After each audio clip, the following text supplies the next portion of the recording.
Okay, so here we are sending again 3 parameters, but they're of a different data type. You see that we send an integer, a double, and an integer. Now, by the way, if you have the function call over here, we call these 3 arguments.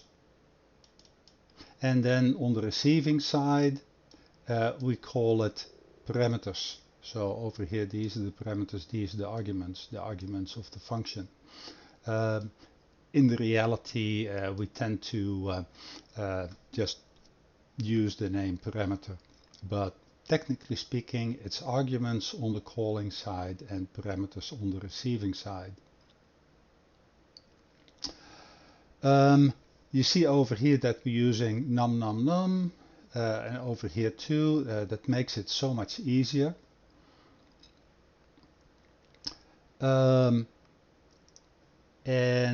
again, the rules, the number of the parameters has to be the same, the data types the same in the same order, but the names can be different. Now when we look over here, you see that num1 and num2 are defined as integers over here, num2 is a double. When we look at show sum over here, we're going to work on this function a little bit too, because it's not a really good idea to make a calculation inside a cout statement like this, and we're going to work on that a little bit too. First, let's run this, and I'm going to send it 12 and 15.66 and 20, and we get a total of 47.66, and that's correct over here. And of course we also have to talk for a moment about data conversion. The result of this calculation of an integer and a double and an integer is going to be a double, and that's why we get over here the 0.66.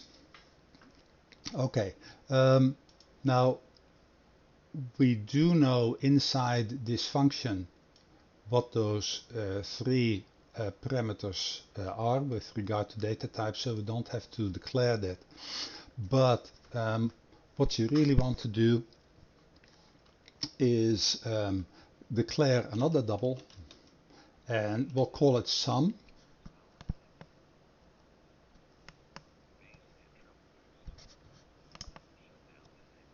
And then over here we say sum equals, and we can just paste this over here.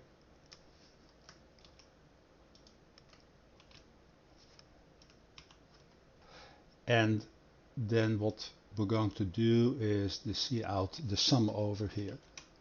And the reason I'm telling you this is that it's so much easier to do your calculations separately and just focus on the output and formatting in a separate line.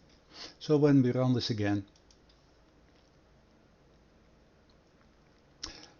I take 12 and 15.66 and 20, and you see that I get exactly the same result.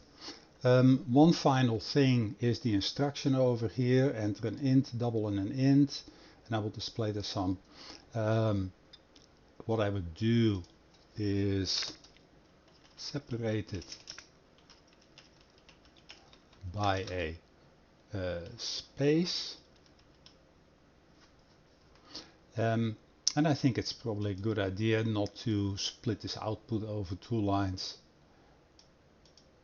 So we just take this out. Okay, and that way we keep it on the same line in the code over here. Well, this is a little bit of a long space, long line. So what we can actually do, let me do Control C to stop this.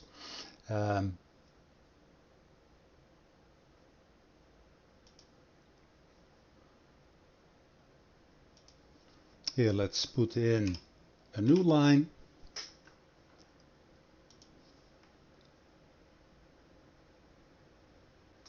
Okay, and this way it looks much better and it's easier to work with.